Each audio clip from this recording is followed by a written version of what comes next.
Um, yeah. Hello, warriors. Welcome to Keon Plays Samurai Love Bout Party, Mitsunari Ishida Story, Act 2. Let's continue on. I got a yawn, but it's not gonna happen. It's not gonna happen. It happened. Okay. I have never asked for rain, but now I loathe it. It it reminds me of that day every time I see the clouds turn the color of faded ink. Lord Mitsunari. That day I saw him away from me with wishes for victory on my tongue seemed so painfully far away. At the same time, its memory tortures me with startling vividness as if I had painted a picture of that moment on my eyelids. Keon! The sound of someone calling my name drags me away from what I have given myself, my hand falling away before I touch his face. Is it, Yoshisugu? Who's there? When I look up to see who is standing next to me, yeah, I know it. Yoshisugu. Quiet. I clap my hand apologetically over my mouth, swallowing heavily. You survived. I whisper in disbelief while Yoshisugu answers me with a nod. I have somewhere I would like you to go with me. Of course. Though I should tell him that I have an errand to finish, that is what I say without thinking instead. I follow Yoshisugu up a perilous mountain road.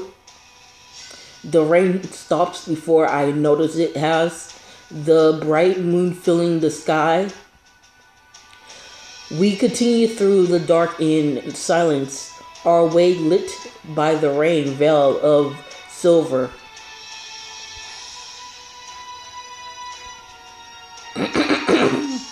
Finally, we reach a small residence sitting deep in the mountains, surely put here to keep us from being found. There are no lanterns lit in the windows, so dark that it is hard to think that someone is living here. What are we doing in a place like this? As I ask myself that question, Yoshisugu knocks at the door 3 times. A short while later, 2 knocks come back from inside. Yoshisugu knocks 3 times more. Then the door finally opens. Keon! Sakun, you're alive. Let us talk inside. Yoshisugu guides us both back inside, though he seems pleased enough by our reunion.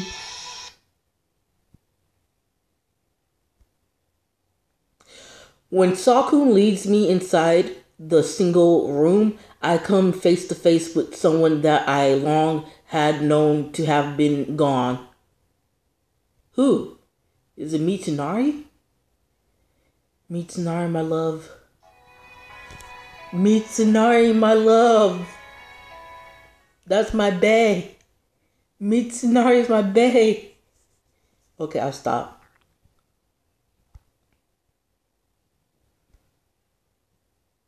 Lord Mitsunari. He is lying in his bedclothes, but the moonlight gives me enough to be able to recognize his face. It's really him. It's really Lord Mitsunari. You're here and I'm here. I never thought we would see each other again. The joy that floods me is almost unbearable. Hot tears stinging my eyes before they wet my cheeks. However, it only lasts a moment as I realize that while he is here, he is in stasis, whatever the fuck that is. Still enough that I worry he may be dead after all. Lord Mitsunari. No matter how many times I call his name, he does not answer, so I put my hand gently against his shoulder. His skin is warm when I touch it, my heart filling with that feeling along with a flood of relief. He's alive, I promise. But we haven't been able to get him to wake up. Since when? How many days has it been since? The day of our defeat, he ran with me at first, but I lost him somewhere along the way. You actually escaped? I heard that you were captured by the Tokugawa. Oh, I would suppose it's possible that is how you may have heard it. News travels, but its origins become quite muddled after all. But Torimasu was the one who... Torimasu? After a flash of recognition, Sakun's expression hardens. Wait. So it was Torimasu who pulled the strings to get you working in Otsusu Castle, was it? Unlike Sakun, Yoshisugu does not react at all negatively to my mention of him. While Lord Mitsunari was gone, I heard that he had been taken, that he would be beheaded. But I couldn't believe it, so I stayed in Sayawama Castle waiting. And that is how Torimasu finds you when he arrives to take it, and how he managed to send you to Otsusu Castle unseen. Exactly. Why the hell would he do something like that? To use Kion as a conduct to get to us. He knows one of us would try to contact her, and all he had to do is wait. That's so adorable. Masamune in a corner swinging the sword. Ba ba ba ba ba ba. No. In my grief, I hadn't even considered that I could have a part to play in some grand scheme even now.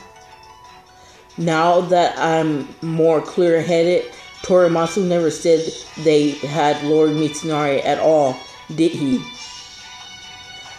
I had heard as much from Hideaki, but after my departure from Samawaka, did I just say Samawaka? I meant Sawayama. Samawaka. What the heck is wrong with me? Anyways, I hadn't heard so much as a rumor but about him even here. That sounds exactly like something that Rat Toyogawa would do. If he did, are we safe here? We are. I had no reason to be concerned that someone may have had eyes on you. I do not think they will find us this... excuse me. I do not think they will find this place without help either. Are you sure about that? I am. So you have nothing to be concerned about. There is also a possibility that Torimasu himself wanted to make certain you were able to escape from them. Knowing him as I do, I get the whatever the fuck that is, impression that he would. Torimasu would feel that way about me. Suddenly, I remember him as he was the first time I met. Back then, there were things he could not avoid being seen doing as Lord Iyasu's page, but he always saved me when he could. There's no way he'd be that kind of guy. No way. The words Torimasu had left me with come back to. You're still here. If you live, there may still be a chance you will not regret it.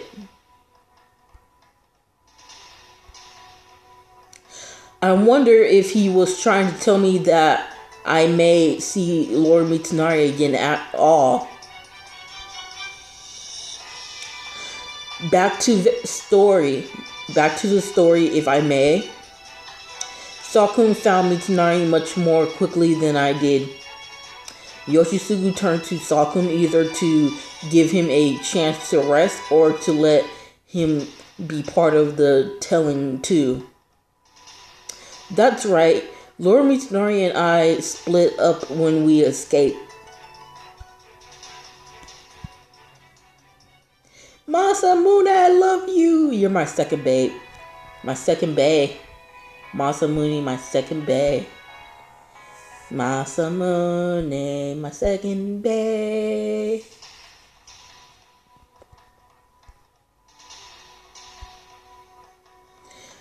I went to the river to find some water, and when I did, I found Lord Mitsunari's body on the riverbank. I ran over there to see if he was still alive, but he was out cold. He was in really bad shape. We decided it was possible that he jumped from the cliff or fell from them. They already started hunting down the survivors, so he could have been cornered and slipped. Luckily, I ran into Lord Yoshisugu not long after, and he brought us here. As it happened, I used to use this as a hideout from time to time a long while ago. Though I certainly thought the last time I left it would not be in a position to do so again. Speaking of which, how did you find out I was in Otatsu in the first place, Yoshisugu?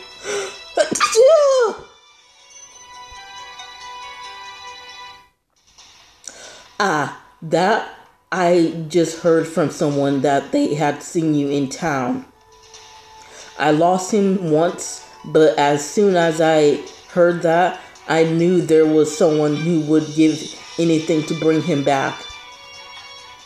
For a moment, I heard the sorrow in his voice, hanging on to his last words. I just thought that if you would come to see him, Kion, Lord Mitsunari would for sure to wake right up. Sakun glances over towards Lord Mitsunari as he peacefully rests next to him.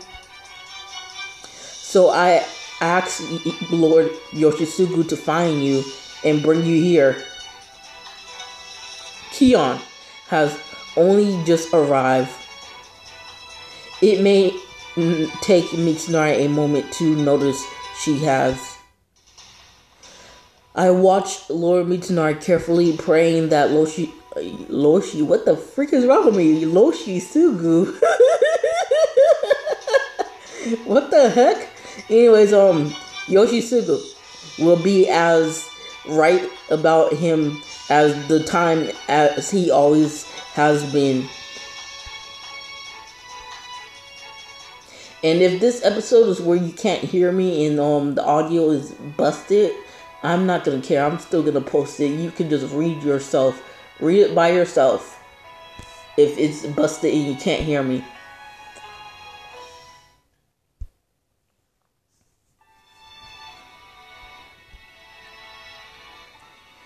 Just as dawn breaks, I am still taking my Vagel at Lord Mitsunari's bedside. Yoshisugu and Takun are asleep and have been for some time. I am sure they went to bed early out of a desire for the two of us to have some time alone. You've been wounded so badly. I traced the deep gashes left against his throat, as well as the shallower ones that marked his face. Lord Mitsunari, please wake up. I bring my face close, whispering my plea on his lips before I kiss him. It is a fleeting kiss, of course, as now all I want to do is look at his face. As soon as I pull away, Whoa, Mitsunari! Mitsunari! Oh? He responds with a faint whimper for the first time since I have come here. Finally, his eyes slowly drips open. Lord Mitsunari. Kion. I lose my words when he speaks my name, but manage to nod.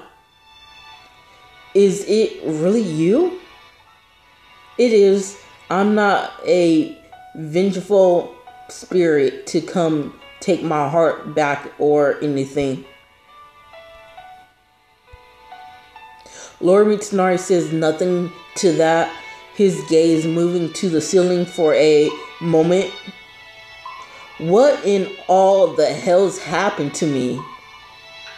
Salcom found you and brought you here, or so I've heard.